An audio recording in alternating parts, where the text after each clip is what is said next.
All right, guys, it's your girl L with Hair Reactions, and we've made it to part 8. Now, if you are just now tuning in, you need to go check out the playlist. You need to watch video 1 and catch up. Let me tell you, it is interesting. All right, so in part 8, guys, his real family is revealed. Yes, and they finally get the divorce. Let's get into it. Part 36, Who the Fuck Did I Marry? The Family Tree. Please fasten your seatbelts and put the tray tables in the upright position. Let's go. All right. The cousin, I'm not going to name her. The cousin had reached out to me on Facebook, asked me to please give her a call. So this conversation was on the phone. Yes, I was actually speaking to her. She informs me again about the whole he's up there. He's telling everyone that he walked in on me cheating on him. It was with a law enforcement officer, and that the law enforcement officer used his duty weapon to threaten him to get him out of the house. The reason why I'm particularly mentioning the fact that he said it was law enforcement is because he was trying to get a family member, like one of his cousins, to call the agency of the law enforcement officer and file a complaint, which in hopes would then start an internal affairs investigation. Yeah. So, female cousin's on the phone with me. She's telling me everything that he is telling them. She's like, look, we know he a liar. We don't fuck with him. He's been a liar since a kid, but he's also family. She said, we didn't know at all who you are. So I thought that was interesting because I was like, you didn't know who I was, but his brother knew who I was. And so, again, that's when I said to her that I was like, I've talked, he's talked to his brother every day. So why wouldn't the brother tell y'all that he had gotten married? And so she said, what brother? And so I told her the brother's name. And she said, he told you that? I said, he was having the phone calls in front of me. So at this point, what the cousin said was, she was like, okay, I'm going to confirm that with him. She was like, he lives up the street, so I'm going to just confirm that with him. She was like, because I'm pretty sure that they have been beefing for a while. I was like, I can only tell you what I saw, what I heard. That's all I can say. So then when she asked me about, well, how many brothers do you think he has? And I said, he has 4 brothers. Again, I listed all of them. This woman was like, he has 2 brothers. She said he has the twin and he has the older brother, the one that he was on the phone with every morning, blah, blah, blah, blah, blah. I said, twin? Who's the twin? So this is where she explained to me. She said the parents, mom and dad, had the older brother. The older brother is about 5 or 6 years older than Legion. Legion and the younger brother, who lives in Nashville, they are twins. So when he kept saying the younger brother, my younger brother by 2 years, it's his older brother by 20 minutes. They are twins. I have seen a picture of this brother. Yes, they do very much look alike, but I didn't know they were twins. It doesn't even matter. I didn't know they were twins. But definitely they had the same mom and dad. So she was like, no, that he's older than Legion by 20 minutes. They're twins. She said, so the parents had 3 boys. Brother in Philly, the older brother, and the twins. She was like, who the hell are these sisters that you're talking about? So I tell her, I was like, Shantae and Kim. She said, I don't know who Shantae is. She said, Kim is my daughter. Kim is not his sister. Kim is my daughter. And she said, that's his cousin. She was like, and they haven't spoken in about 20 years. So, no, that's not his sister. He does not have any sisters. And I said, well, then what about the other 2 brothers? She was like, what other 2 brothers? I said, the brothers from his dad. She was like, you mean to tell me this man is going around telling people, I know somebody's going to quote Nicki Minaj, lying on your dead mama, but try not to. She says, you mean to tell me this man is walking around lying on his dad, saying that his dad had kids outside of his mom? And I kind of stuttered, like, yeah. She was like, he does not. She said, I have no idea who those two men are. She said, those are not his brothers. But if y'all remember, I've met those two. And he introduced them as, man, this is my brother John. This is my brother Matt, type thing. And so they both were like, oh, my sister, it's good to meet you. It's good to meet you. Remember that, because obviously I do eventually talk to those two men again. So she says to me, the family tree is mom and dad, the 3 sons. She was like, there are no sisters. She said, I don't have a clue who Shantae is. She said, Kim is my daughter, so that's just their cousin. But again, they ain't spoken 20 years. I said, okay. And then there was the grandmother. She said, yeah. She named the grandmother. She was like, yeah, she died in like 2008. I said, yeah, he told me that she died in 2020. And that, all of you were coming down for the memorial service. And she's just like, she died in 2008. I said, then there was the uncle who also died from COVID. She was like, which uncle is that? I told her the name. She said, he's been dead since 2010.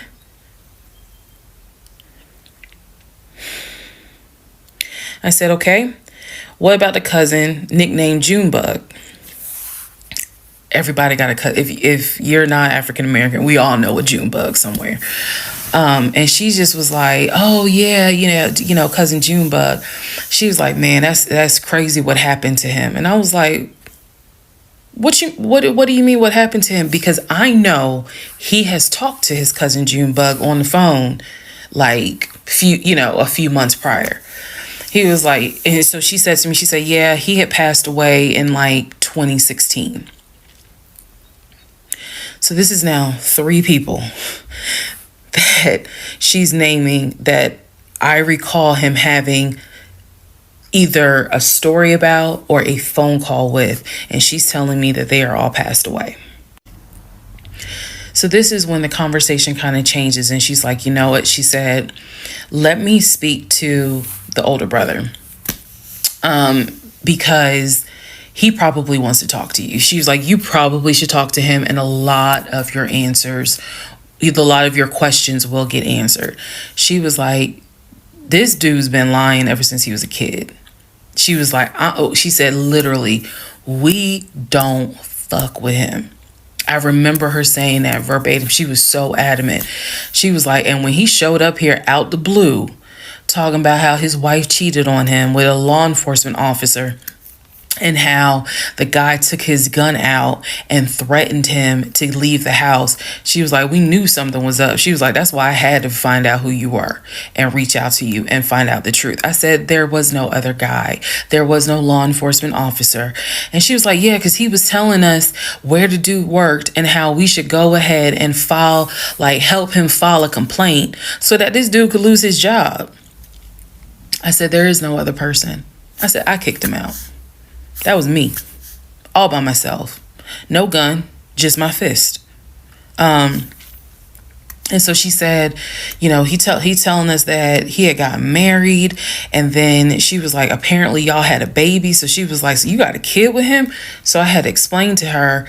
I said, no. I said I had a miscarriage back in June of 2020, and I had to have surgery in July. So she was just like, girl. So she started really being encouraging and was saying, you dodged a bullet, honey. She was like, I don't wish this. She's like, I know he my family, but I don't wish him on no woman. So we've had each other's numbers. She was like, if you need anything, please feel free to call me. She was like, I've had my own issues with him. I've had my own issues in life. But she was like, get your divorce and be done with him. Then she said, I'm going to put you in contact with the older brother. Next part is me finally talking to the older brother that he had been talking to every morning. Part 37, who the fuck did I marry? So at this point in time, I have filed for divorce. I paid for the filing fee I'm representing myself pro se, and it should be an uncontested divorce.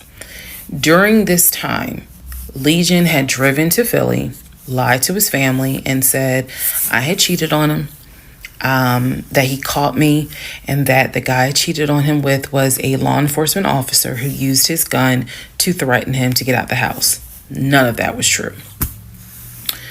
At some point while he was in Philly, he ran out of options in terms of where he could stay. Family members did not want him to stay with them. Apparently, a lot of bridges were burned, according to the female cousin I had talked to on the phone. So he left Philly and went to Augusta. Yes, what you were hearing is correct. He drove from Georgia to Philly, stayed in Philly for about 3-4 days, left Philly, drove back to Georgia, went to Augusta. Keep in mind, if you have lost your notes at this point, he was raised in Philly and did high school in Augusta before he went to California. So he has family in Augusta. So at this point, he's on his way to Augusta to stay with a new set of people. The reason why this is important is because what I have is a divorce settlement agreement.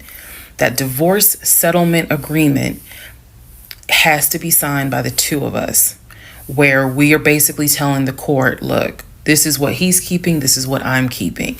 I need his signature. Let me repeat that. I need his signature because I wanted a very quick and painless divorce, as much as it could be. So by this time, this is now around June 25th. So around June 25th, he's now in Augusta. He had left the house June 17th. So between June 17th and June 24th is the trip to Philly, then leaving Philly, coming to Augusta. My aunt and my little cousin get in the car with me, and I drive to Augusta with a rag on my head, some sweatpants, and a tank top because it's July, so it's hot. But we ride to Augusta. I had spoken to him. I had said, I just need you to sign this piece of paper. And he was like, I'll get to it when I get to it. No. We're going to get to it as quickly as possible.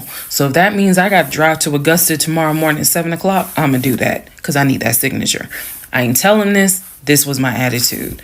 Sure enough, went ahead, drove down there. I met him at the UPS store in Augusta. It's in the same Kroger shopping center. They had a notary there because I needed the papers to be notarized. So he pulls up. It's only been a week since I last saw him. It has been months since my aunt saw him. Okay?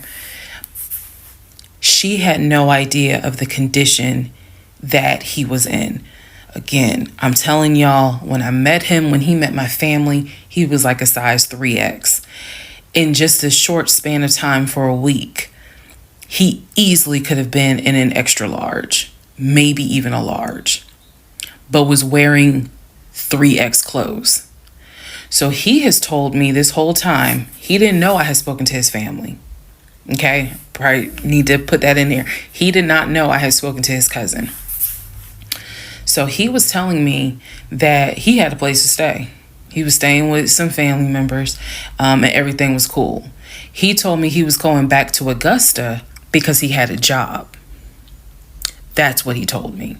The family member, the cousin, told me, oh no, it's not that he had a job. We kicked his ass out because he's still lying, and we don't want anything to do with him.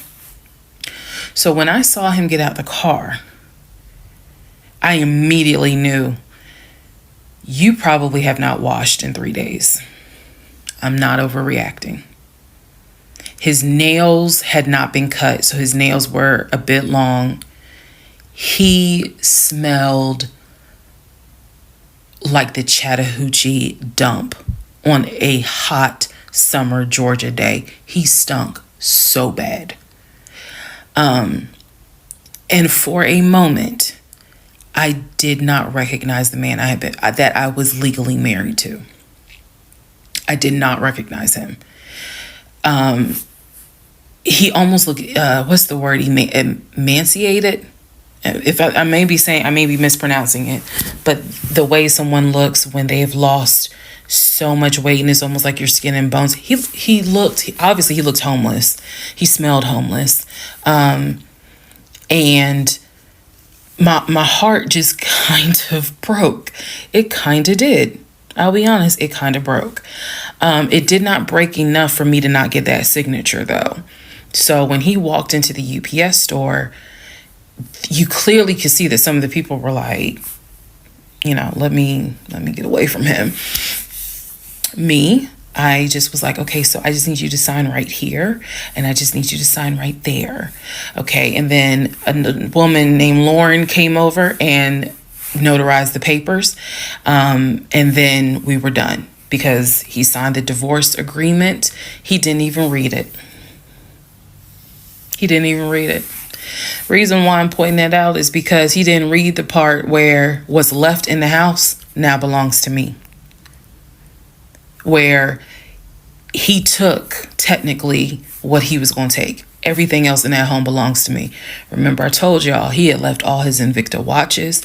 He had left all his WWE championship belts, his Jordans, a lot of his clothes, his Cole Haans. He had left all that stuff. He never even read the divorce agreement.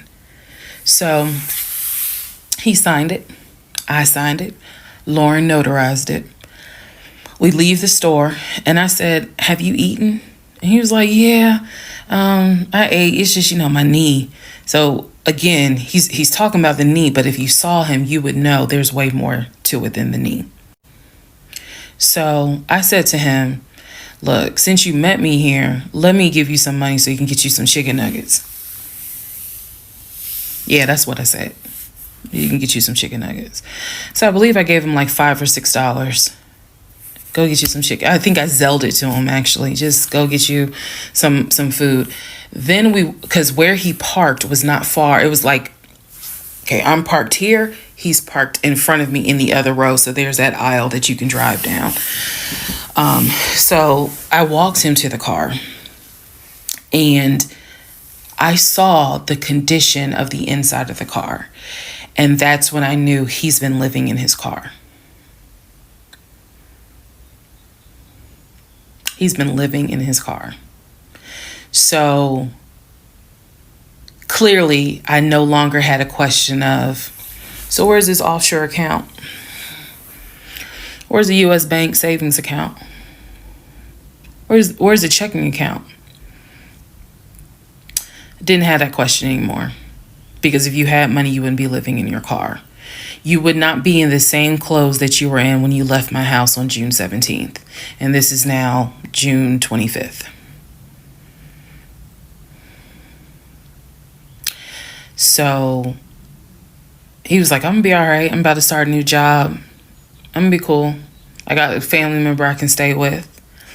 Everything's going to be okay. All right. I said, I will let you know when the divorce is granted. I said, I will send you a copy of the divorce decree. And he was like, okay. He said, well, how long you think that's going to take? I said, I'm not sure. I thought I had to wait 30 days before I could file the divorce agreement settlement form. And then the judge would grant it in 30 days. So basically, this is like June 25th. I'm looking at the end of August that it would take for the divorce to be granted, assuming there were no hiccups, assuming he didn't decide he was going to pull a fast one. So I told him, I was like, I'm going to file this, and then once we get the divorce decree, I'll send you a copy. He said, okay. He got in his car. I got in my car. I drove all the way back home, and he went to wherever he went. Next part is the next series of lies that I was faced with.